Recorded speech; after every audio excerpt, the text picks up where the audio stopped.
Earlier this morning, Christine actually asked me if I was nervous about speaking today, and I can't say I'm not. The energy always rises a little, and I said it was easy to wake up this morning.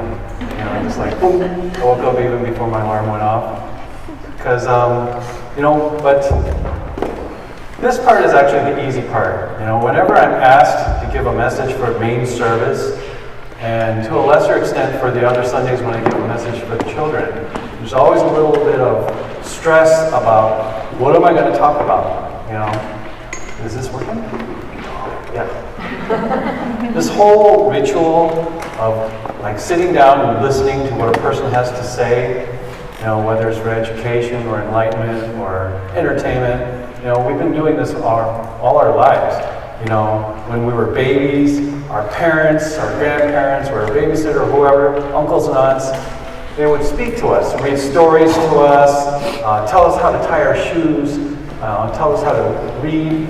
And then after a few years, we would go to school, right? You guys are familiar with sitting down, listening to what our teacher has to say about how to read, how to do math, what happened in the history of this world, and so on. And then for the older people, who's like my age, plus or minus 10 years, maybe, people like Johnny Carson and David Letterman and Leno, and who's the other guy? Is that Shanley?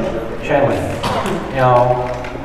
Most of their jobs were just sitting at a desk and talking. That's most of what they did. And they made millions just sitting there talking. And we all just sat and watched them do that. Today, people can make a lot of money if they're interesting and they just put out videos on YouTube. They could just be sitting around, they could be talking about other YouTube videos, or they could be just playing video games. And people just watch this stuff and they make a lot of money doing this.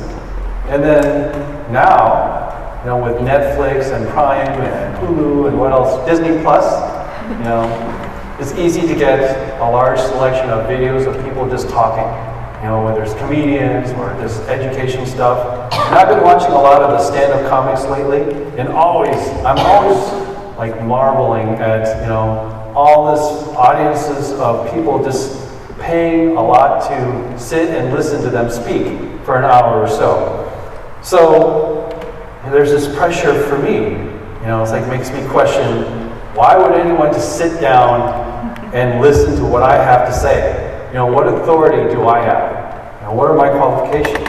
And the answer to that question, really it depends on what I'm going to talk about. So if there was some reason for I can't even think of a good scenario where you might just say, I want to hear someone talk about California insurance law. You just wanted to know. What's the insurance code section for uninsured motorist coverage?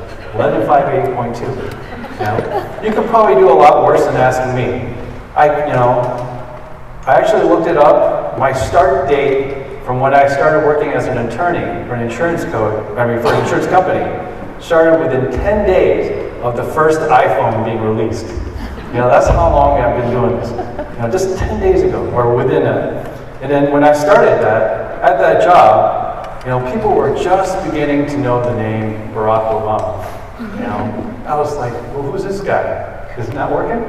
Oh, no. There we go.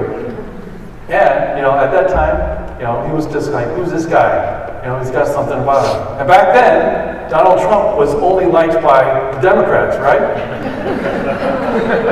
He was on their side, that's who he was.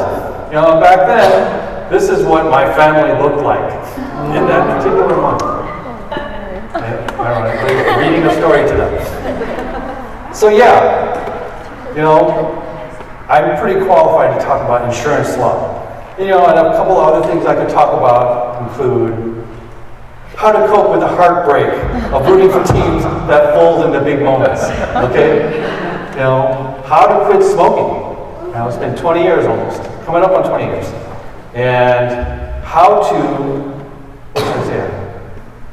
to dominate a room full of kids half your age playing a certain video game that came out back in September 2016. A game whose successor is already 2 years old. These are the topics I can easily whip out a presentation that goes 30 minutes without thinking too hard. But for this, for me to speak to you on a Sunday here in church, a room full of adults and children in various stages, it's not going, okay, of our lives, trying to impart wisdom by saying something you've never thought of, or reminding you of something that you've forgotten, or making you think of something in a different way, that's a daunting task to me. So my fallback is always this. It's kind of a paraphrasing of what Pastor Peter has said before about evangelizing. That, if you get into an argument with somebody, you could be right or wrong, but nobody can argue about your own testimony. So when I talk about my own experience, what is going on inside my head, you would appreciate it. You can't argue with that. And now it's 2020, and I'm approaching the final term before we hit my 50th birthday later this summer. The big 5-0. So while it's not an absolute certainty, it would be highly optimistic for me to think that I'm not at least halfway done with my life. Okay? At least, if not even more. So, my grandmother made it to 99. So, there is some precedent. While she wasn't sick or hospitalized, those last few years, weren't like the funnest for her. So maybe I'm hoping that 50 is not just halfway, but more like 2/3 or 3/5. And that would put my span at about 75 to 80. And I think I would be okay with that. So here I stand, this almost 50-year-old married father of 2. What do I have to say to you? What does God want me to say to you? So, as one of the oldest members of this church, thinking back to my 30s, one of the biggest changes between me now and me back then is I've grown a lot more comfortable and accepting of not just not knowing the answer, but having no idea of whether I'm even close to the truth. Back when I was a teenager, when I lost a close friend of mine to suicide, my journey to atheism actually was largely triggered by my inability to reconcile, the suffering of my friend while he was here on earth, and the fact that, contrary to his intentions, his situation would have become much, much worse if he was not a believer. He would not be resting in peace. He'd be doing exactly the opposite of resting in peace. So I had so many questions about that I couldn't figure out. So many questions I couldn't answer. Like, why does evil exist? Why is sin even an option for us? How could I be happy in heaven if there are people I love who don't make it? And I couldn't find satisfactory answers to that. I rejected it. I just closed myself off and turned away from God. Now, fortunately, over the years, God opened my eyes and told me, or had me, to kind of step back and not just focus on these questions that I couldn't answer, but to look at the bigger picture and examine my own expectations of what I thought God owed to me and what God owed to humanity, and really question my own qualifications to think, because it's easy to think, well, if I were God, if I were omnipotent and omniscient, things would be a lot easier for us. Our things would be a lot better. And I had to realize, who am I to even think or believe reasonably that I would do a better job? Okay, and here's another sign of how old I am. When I started law school back in my 30s, and this is a while ago, we actually had to learn how to find all of our court decisions in a book. Okay, that's the actual library of my law school. Now, we had to look it up in actual books, instead of this, all those years ago. That's why, if you look at websites even now, if you look at a law firm, you'll see attorneys standing in front of rooms full of all these books, Does anyone here have, I want to see hands, in their home have an actual full encyclopedia set? All the volumes. Done. Is that it? We don't have one.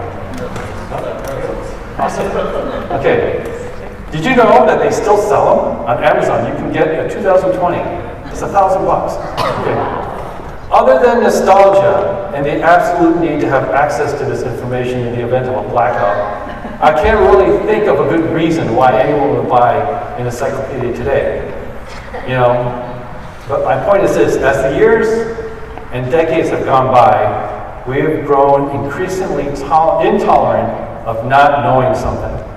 You know, you hear a song playing somewhere and you don't know what song that. What is this? You know, you have phones that just does. Oh, you can put it up and it'll tell you what's playing. And you know, actually, I'm sorry, I forgot to say something. My slides are looking a lot better today than they normally do because Tim made them. Okay? Thanks, Tim. But you know, you just ask Siri or ask Google and it'll tell you this is a song, or you get SoundHound or something. Or you forget an old stat like, hey, what year was it that Tony Dorsett of the Cowboys ran that 99-yard touchdown run against the Vikings in the Metrodome while I was watching it as a kid?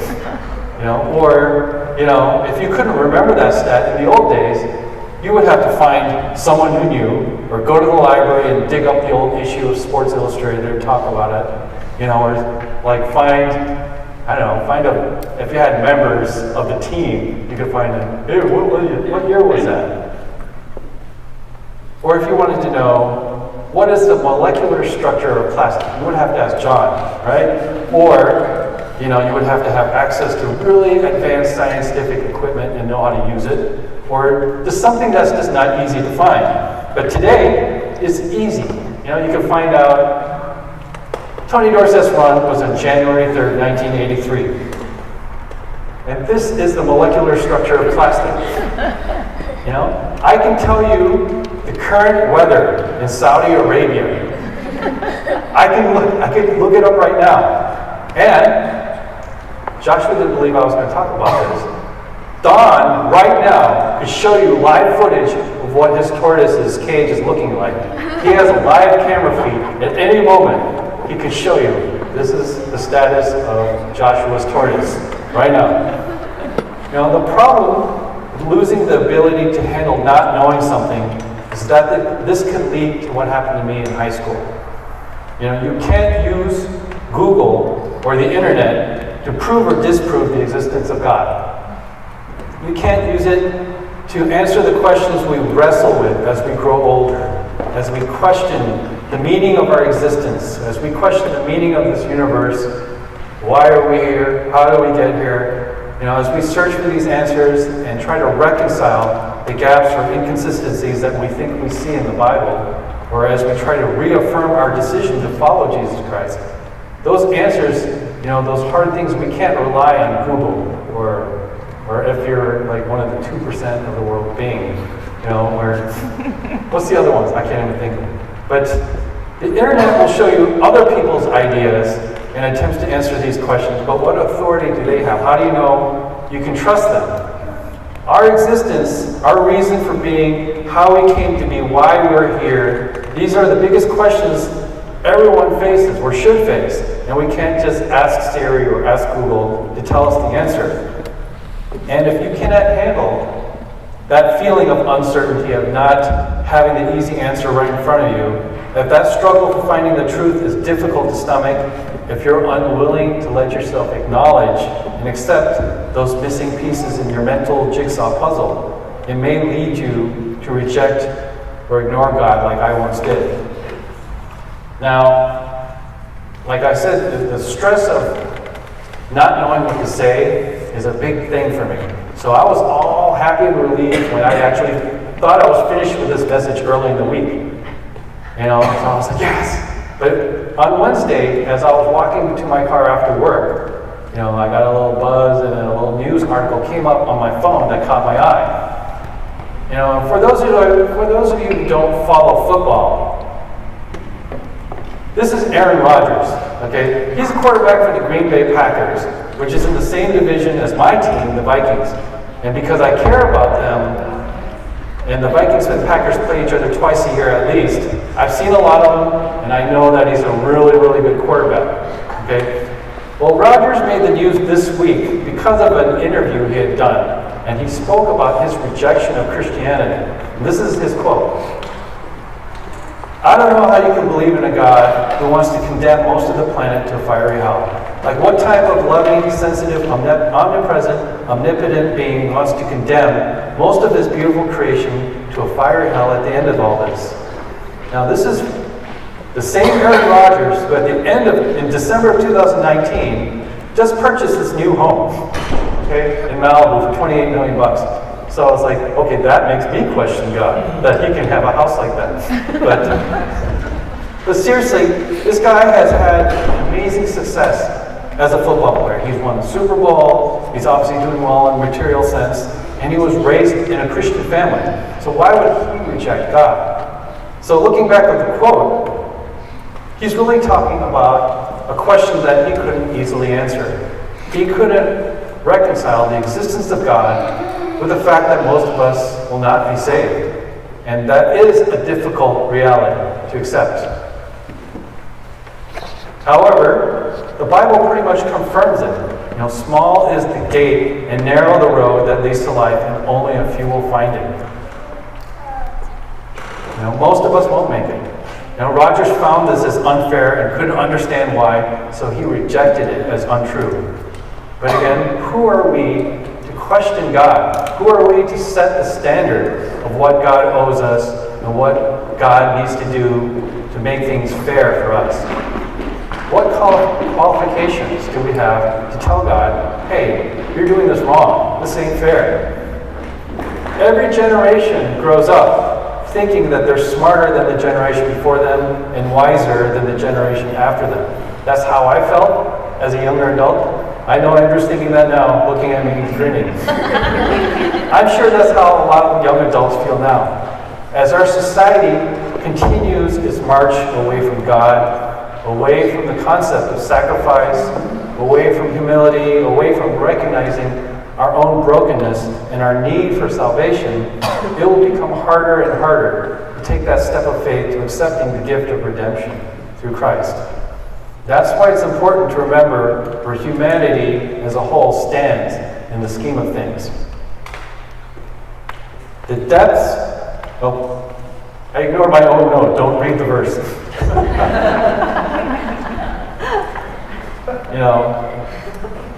I'll just click past this. So even though I believe that the Bible is the Word of God, and the Bible is still made of words on pages and is subject to the limitations of our language. And I think it's easy to miss how stark a contrast there is between the wisdom and knowledge of God and the wisdom and knowledge of humans. So just looking at the first part, when Apostle Paul writes that God's judgments are unsearchable and that God's paths are beyond tracing out, he's not saying that he couldn't do it. He's not saying I can't figure out my own judgments. He's just saying that humans cannot search his judgments and humans cannot trace what he's doing because of our comparative lack of such wisdom and knowledge. That people who are just as smart and wise as God, or even close as smart, why wouldn't we be able to search his judgments? Why wouldn't we be able to trace his paths? This is not just a statement about God's wisdom and judgment, it is about ours as well. So God's judgments are unsearchable. Get it? Yeah? Can't search it on Google. So they are beyond tracing to us, not just in general, not to God himself, but to us. They are unsearchable and untraceable because we lack the ability to understand his judgments. We lack the ability to trace his steps. We don't have the capacity to do it, to understand. We can't afford to reject or doubt God because of something that we cannot explain or understand about God. We cannot fathom God's mind. We don't have the insight to offer to God, say, this is how you really should do it. We have no knowledge to offer. It is inevitable that there will be things that we don't understand. Through the Bible, God is letting us know, hey, you guys, you people, there's stuff you're not going to get. And as Aaron Rodgers himself once told his team's fans when they were panicking through a bad start a few years ago, you guys just need to relax, okay? We can't afford to let these questions cause us to stumble in our faith, to stumble in our daily lives, to cause us to weaken our grip on God's hand. So the most important question, it all starts with whether we accept the Bible as being the Word of God. Everything hinges on that, whether we do or whether we don't. Because if you do not, what reason do you have to believe in him? And if you do, what reason do you have to not believe? To me, one of the most exciting miracles in the Bible occurred after the resurrection. The road to Emmaus. What just happened? Okay. I don't know if this qualifies as a bona fide miracle, but it definitely seems supernatural. It's from Luke chapter 24. This was on the day of his resurrection.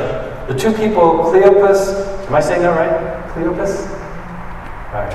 And his companion were walking and talking when they encountered Jesus himself, but they didn't recognize who they were talking and walking with. And when Jesus asked them, "What are you talking about?" and they explained to him how disappointed they were, because they had heard that Jesus was alive, but they themselves couldn't find him. And I kind of secretly think this is where they came up with the idea for the show Undercover Boss. It's like, that's the show where, you guys know the show, right?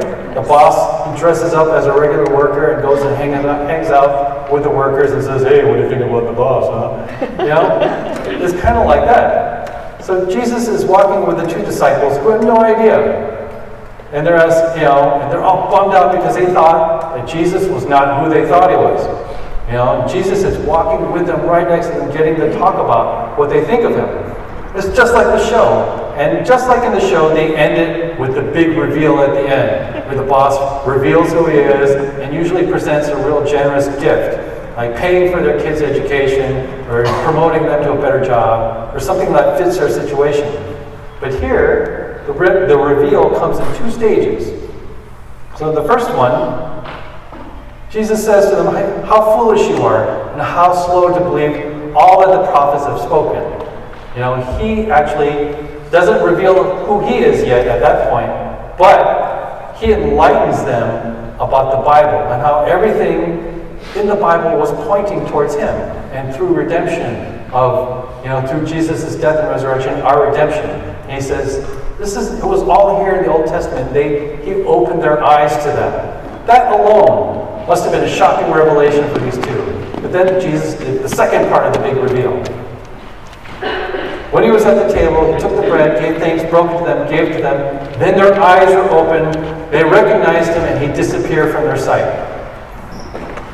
Cleopas and his companion are walking around, all bummed out, thinking that Jesus wasn't the Messiah. And then they encountered a strange man who reveals how all those scriptures are pointing to him, to Jesus. And then later, they recognize that the strange man is Jesus Christ himself. And then, poof, at that moment they recognize him, he disappears. Now again, we can't fathom the mind of God. We can't trace his steps. But I'm telling you honestly, if I had been Jesus at that moment where he disappears, and right after Cleopas and his companion recognized him and disappeared, I probably would have reappeared somewhere else, rolling on the ground, laughing at their expressions. I was just cracking up just thinking about it while I was writing this. It's like, oh my gosh, the faces. If you could have just whipped out a phone and taken a picture out of your piece. How wonderful it must have been for Cleopas and the companion. They were miserable, they were lost, they were hopeless. And this man opens their eyes to the true message of the scripture. Then he opens their eyes that it was true. Here he is. He is alive. And they had to see that. They had the gospel open to them. And they witnessed enlightenment from Jesus Christ himself. And they visually witnessed his resurrected form. And they spoke about it. Were not our hearts burning within us while he talked with us on the road and opened the scriptures to us? Their hearts were burning when the scriptures were open to them. So what about us? I don't know if Romans 11 will still apply to us when we are in heaven. If God's ways will still be completely unfathomable to us. But I do expect something like what happened to Cleopas to happen to us when we get there. And I do believe that Jesus Christ will open the truth to us, and we will receive an understanding and a peace like they received. And we will have that burning in our hearts as our eyes are open to the truth. But right now, we are stuck in the same situation as Cleopas and his companion were before Jesus appeared to them. We're in this world where people are moving closer and closer to believing that they're omniscient, where we're gaining the knowledge but losing our recognition of how much we don't know. And, we keep making these new discoveries and new research. We'll continue to plug away all the holes that we think we have. The fact is we don't even know what holes there are out there. And when we face questions we can't answer, when things happen that seem incompatible with a loving and an omnipotent God, and when our spiritual side feels dry, and all that we feel is our own tiredness and the weights and worries of this world, we need to keep putting one foot in front of the other, keep walking forward, and keep your hands tightly gripped on God, because eventually we will encounter that stranger who turns out to be Jesus, and we will receive that gift that Cleopas received. And we will witness every knee bowing and every tongue confessing that Jesus Christ is Lord. Okay? That's it. Let's pray.